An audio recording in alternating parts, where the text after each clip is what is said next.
sống cho vui quên đi những buồn phiền đêm mau lo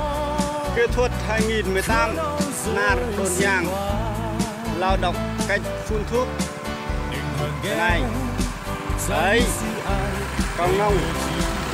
grab phần máy tôm ok chưa làm máy đấy con nông đấy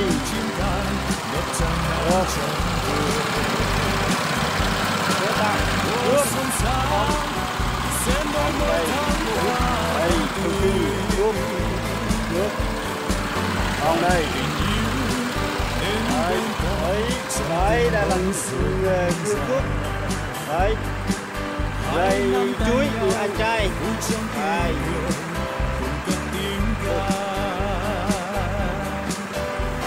lao động xuất sắc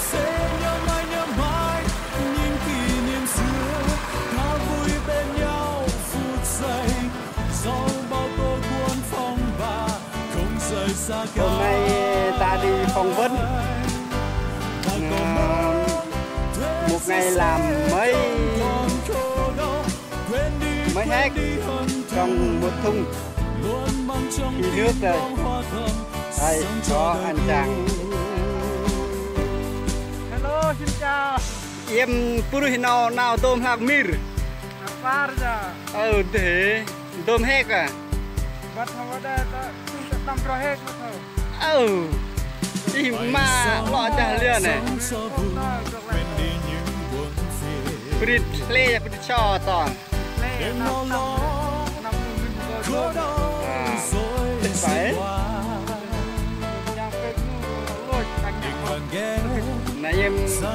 lợn nào trâu cho đừng sợ vậy thế bạn này rong trang bình này năng đi đây chân lắm vậy này đi ngầu tôm hành mét đi 3 hành mét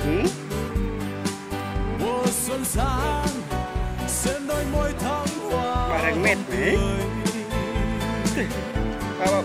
ba quần chờ cả lập tơ lên này chăng hả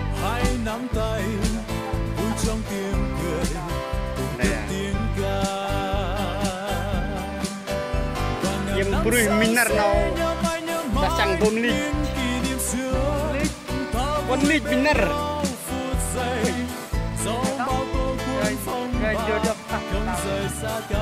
nó pha chăng thôi hả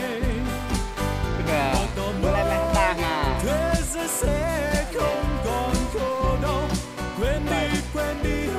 mà bờ ngày mình nuôi toàn hấp nó không nào rồi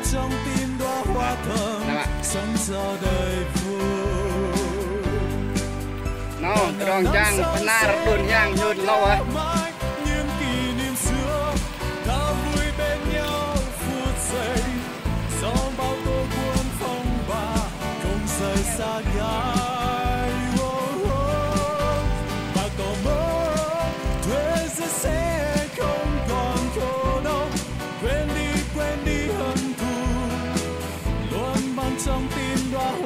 đã em cứ thùng bên em là hâm đi đằng tỏ đâu thế thế đầy mạnh mẽ ấy ok Đồn Giang bên tiến bộ sẽ nằm màu sẽ nằm phải tôm có ba bao tôm có ba bao dịch xin ok ba bao dịch xin nào chưa Mày ya.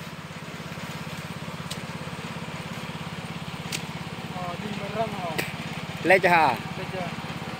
Nó ngay vây điên lệch. Tức bạn nào. Xe xuân mùn này. Lọ.